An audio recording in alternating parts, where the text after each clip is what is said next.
It's estimated that less than 20% of the world has ever stepped foot in an aircraft, and millions of folks are taking their first flight each and every year. It's estimated that the global fleet will double in the next 20 years.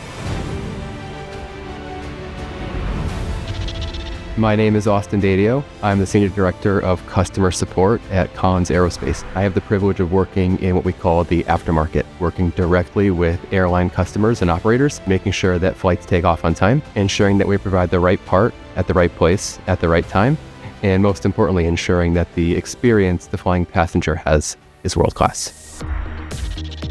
At any point in time, thousands of Collins products are interacting with the flying experience. These include mechanical and electrical components inside the aircraft, nacelles and large structural components outside the aircraft, avionics, and everything inside the cockpit bay, the seats that you sit in, the lights that you press, and the experience you have flying within a cabin, as well as how our aircraft and passengers interact with airports upon landing and taking off. These products require regular maintenance, repair, and overhaul. To achieve this, we have over 300 sites around the globe, over 75 MRO locations, multiple 24/7 AOG centers, over 10,000 customer service representatives all over the world, and over 300 technical representatives. We have the opportunity to offer an integrative predictive ecosystem where an analytic can provide a predictive alert to remove a component.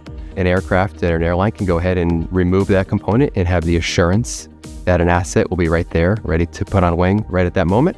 And then as it goes through the Collins shop, it can have a predictive work scope tailored to that alert that was provided. Collins has multiple product lines and multiple teams supporting customers, but when we come together as an organization, we can provide something that's pretty special. Back in the fall of 2022, there was the World Cup that took place in Qatar. The way that the World Cup was perceived was really important to both the government and the local airlines. They wanted to make sure that if there was any dissatisfaction with the World Cup, it took place on the field and not in the air. Over that 2-month period, over 8,000 flights came into the region, carrying hundreds of thousands of passengers from all over the globe. What we did is we stood up a World Cup Tiger team. That Tiger team had an individual from each business unit. And each and every morning, we had a conversation with Qatar Airways and local airlines and back with Collins business units.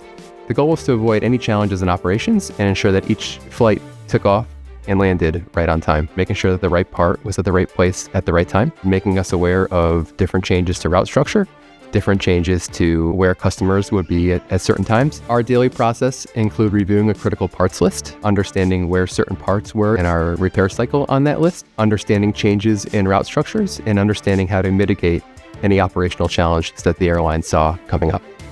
The feedback we got from these operators was stellar. They asked us to protect their brand, and we did a very good job doing that.